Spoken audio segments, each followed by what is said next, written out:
Greetings, urban farmers, gardeners, and healthy food visionaries. Farmer Greg here, and welcome to the 402nd episode of the Urban Farm Podcast, where every day we work together to educate and inspire you to become part of your food revolution. Growing plants that thrive in our yard is a lot easier than you think. It starts with saving your own seeds and letting them remember what they already learned. Just text SEEDS to 33444 or visit iwanttosaveseeds.com and you will receive our free webinar about why seeds matter, why saving them is easy, and how you can save your own. Today on our podcast, we have someone who created a line of homemade, nutritious, and delicious snacks. We're talking with Ciara Bennett about premium homemade granola. Ciara is the founder of Vintage Oats, a Phoenix-based premium granola company. Originally from Joliet, Illinois, she has been a resident of Arizona for over 20 years. As a proud mother of a 2- and 7-year-old, she was looking for better choices to feed them, and her journey was the inspiration to launch her company. She is the creative mind behind her premium flavors of granola, which focus on healthy, non-GMO ingredients and no artificial flavors, preservatives, or colors. Primarily selling at farmers markets and other local events, she is expanding to offer her homemade premium granola products online. Welcome to the show today, Ciara. Are you ready to rock homemade granola? Yes.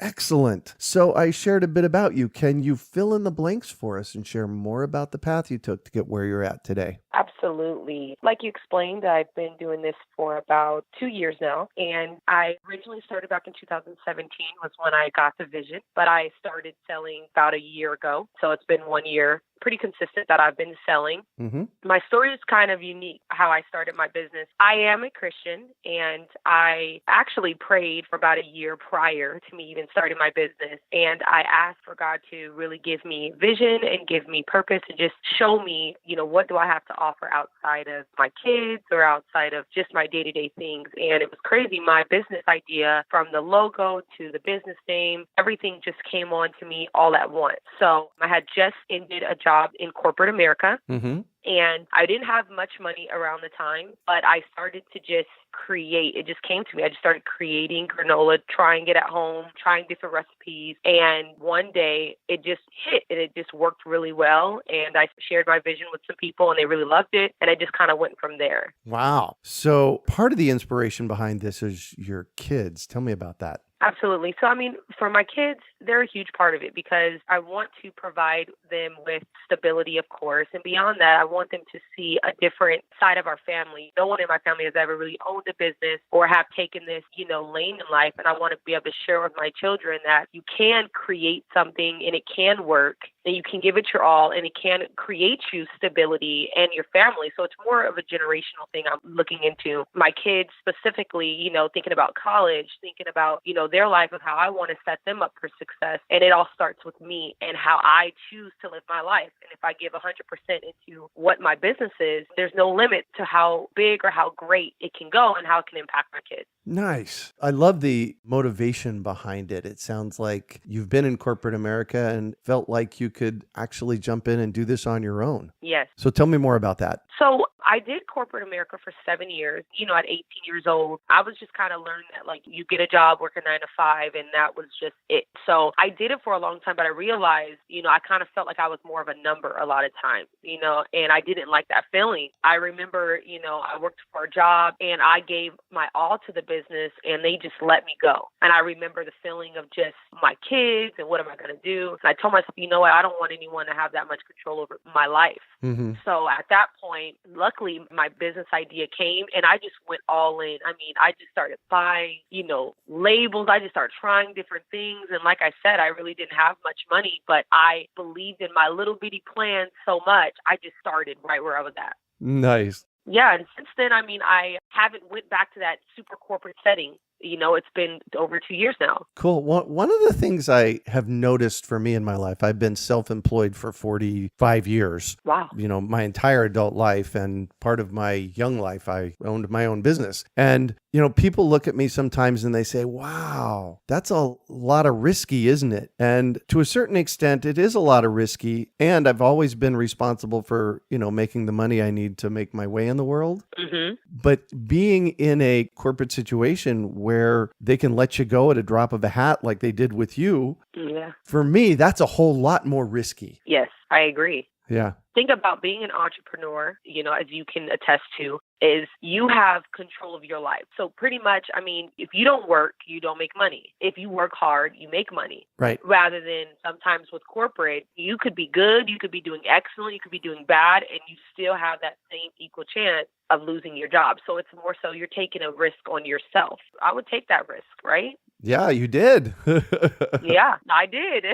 So did you. So Vintage Oats, tell me about that name. That's a cool name. Thank you. So the name, it's pretty funny because I love vintage everything. I love vintage clothes. I love vintage couches, anything vintage. That's just what I am. And so prior to my business, my mom could say, I would always tell her like, Mom, I dress vintage. Mom, this is the vintage. Everything's vintage. And so when I came up with my granola idea, I actually just Googled the name. I was like, okay, Vintage Oats sounds good. It actually sounds really cool. But I Googled the name and it really sounds for like premium. So it's of high quality. Ah. And so when I thought of that, I was like, that actually makes sense because really I was just saying vintage oats, but it's really saying premium oats, high quality oats. Mm-hmm. And it just really fits my life. So down to the name of my business, the logo, everything, it really is a representation of who I am as a person and what I really stand for. Yeah. Oh, and in looking at your logo, guys and gals, when you're done listening to this podcast, go to vintageoats.com and check out the logo. It is truly epic. Good job. Thank you so much. You can purchase some of your products on your website as well. Tell me about that. Yes.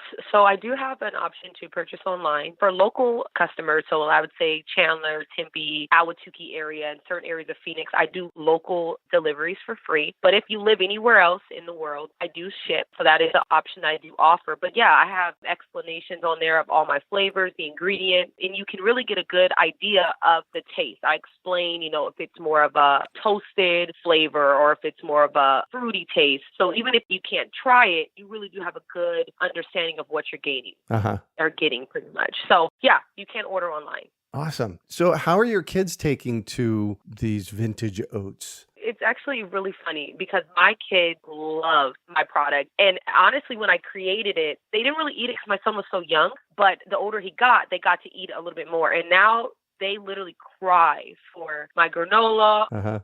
Or when we go out, like a lot of times we'll go to like Barnes and Nobles and we'll spend time reading and we'll just bring a bag of granola with us and they'll just snack on that. So they really love it. Even my 2-year-old, he'll eat a whole bag by himself if I allow him. Nice. You have been doing farmers markets now for over a year. Yes. What kind of response are you getting from the people that you're visiting with? So yes, I do some farmers markets. I do a lot of other local events as well. But the feedback that I've gotten has been truly amazing, honestly. I meet a lot of people. They're just like, oh, I don't like granola. Like, I don't want to eat that. Or I only eat it with yogurt. And usually once they try my product, they literally go crazy about it. They're like, oh my gosh, like I finished the whole bag before I even got home. And they're very shocked because they probably didn't expect it to be, the flavors, because all my flavors are very unique. They're nothing that I've ever tasted before. So I honestly get a very good feedback all around. I haven't really got much bad feedback about my product. How's that make you feel? It makes me feel amazing. It's a feeling that I can't explain because when you create it and you know that it's not something that you are an expert. I'm not a chef.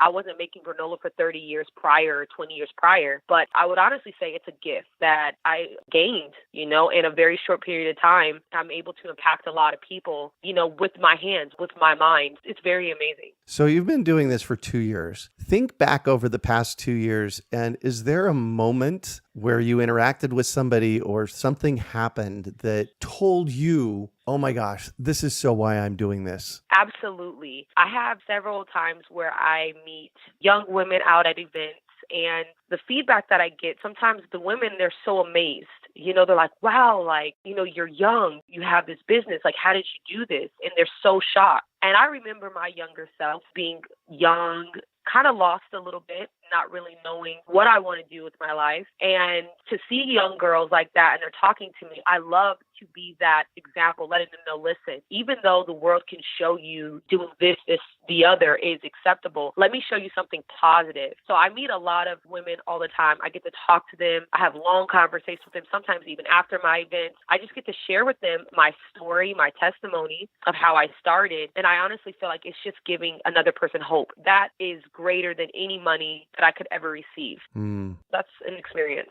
Nice. So I'm going to shift on you, and I'd like for you to talk about a time you failed, how you overcame that failure, and what you might have learned from it. Awesome. Well, of course, being an entrepreneur, I've came across a couple failures or a couple walls. One specific would be when I first started my business. I actually have two. If you don't mind, I can share both. Please. Yes. So one thing I ran into was my recipes. So I had never made granola before. So I take pride in creating all of my flavors. It's a science to it. You have to learn the ratios and how to do it. And I remember being in my kitchen, trying different recipes, and they failing, they're burning, they're not cooking right. And I would throw away product over and over again. And I remember just being like, this is stupid. I don't want to do this. Like, this is never going to work. Just speaking so much negative things to myself. And I just continued to try. And over time, I actually perfected it and I got it. But what I learned from that moment, honestly, was just like literally never give up. Like, if you put your mind to it,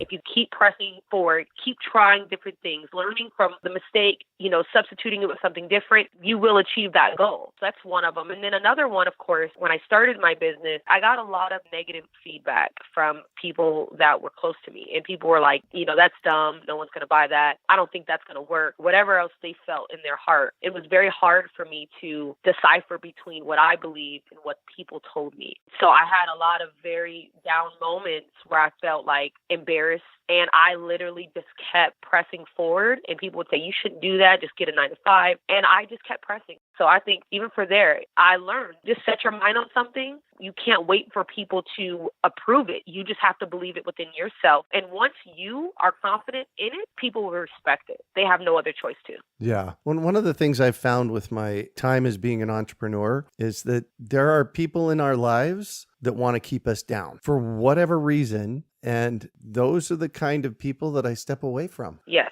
The people I want in my life are the people that throw me high fives, when I come up with an idea and say, yes, let's do it. Not those that are, well, you need to get a 9-to-5 job and be miserable like me. Yeah. And it takes a lot of confidence to be able to do what we do as entrepreneurs, because you go through a lot of failures, you go through a lot of ups and downs, and a lot of people aren't willing to take that chance. Sometimes people reflect their own insecurities, their own thoughts of themselves on you. So you have to just be strong and be like, no, I'm taking this path and this is my choice, Amen to that. So what do you consider your biggest success? So my biggest success, I would say, it's probably a unique answer to say, but my biggest success would even be the beginning. Like the vision to me in my life, for me to never have been around business, for me to have never even seen anyone do this, for me personally to get to a place in my life where I could even come up with such an amazing idea, especially in times where health is so important and people love to eat. I mean, it's a really big thing. And so for me to be able to even think of that, and for me to be able to put it on paper, for me to be able to articulate it and bring it to fruition, that alone is one of my biggest success. It just is a whole different side of me that I really never knew I had. Yeah. It's not even about how my business goes from here. It's more so the beginning stages to even be able to get to that place. Yeah. So I don't want to bypass one of the things that you said. You said it's a really big think, THINK, to get started in a project like this. So tell me about that.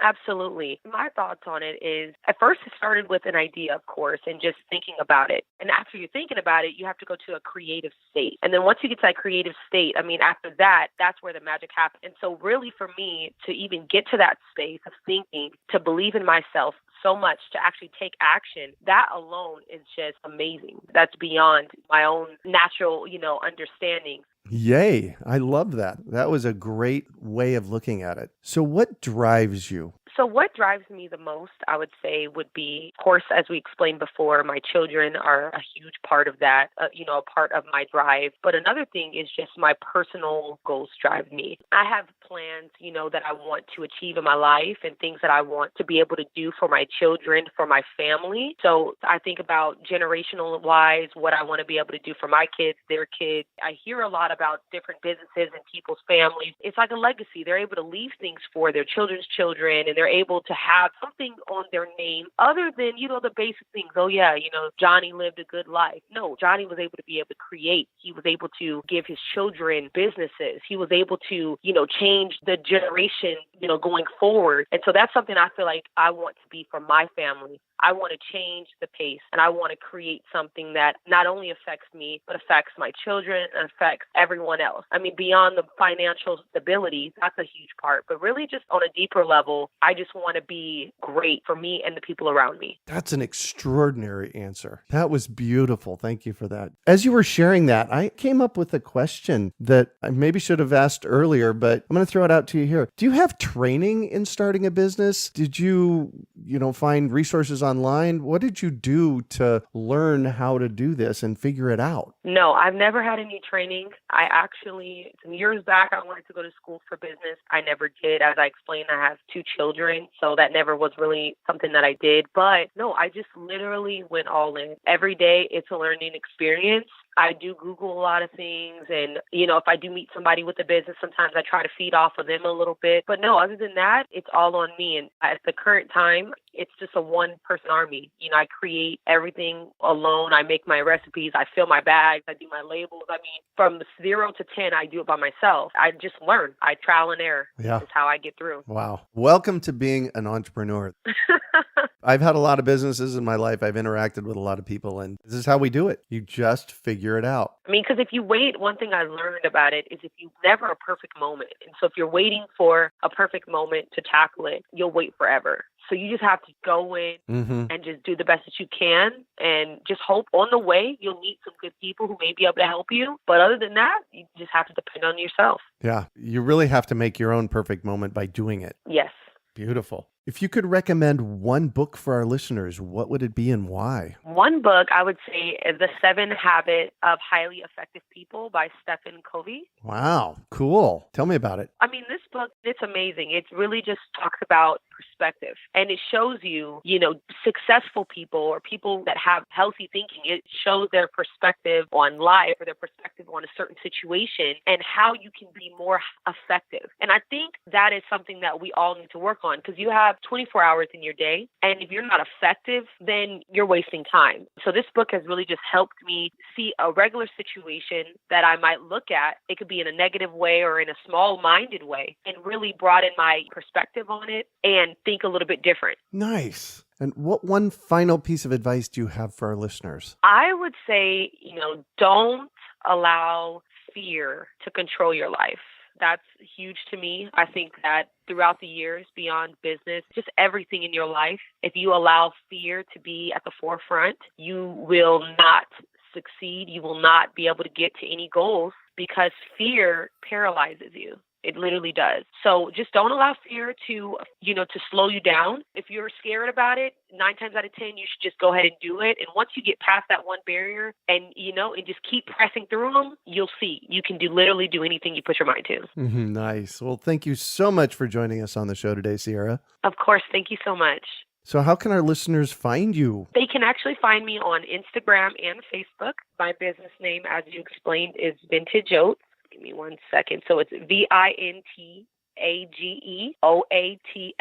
And like I said, on Instagram or Facebook. And I also have a website, www.vintageoats.com. Perfect. You can also find show notes from today's podcast at urbanfarm.org/vintage oats. We are your urban farming resource. You can find our podcast on iTunes, Google Play, Stitcher, and iHeartRadio. Also visit urbanfarm.org to find articles, podcasts, webinars, courses, and more. Well, that's it for today. Thanks for joining us on the Urban Farm Podcast.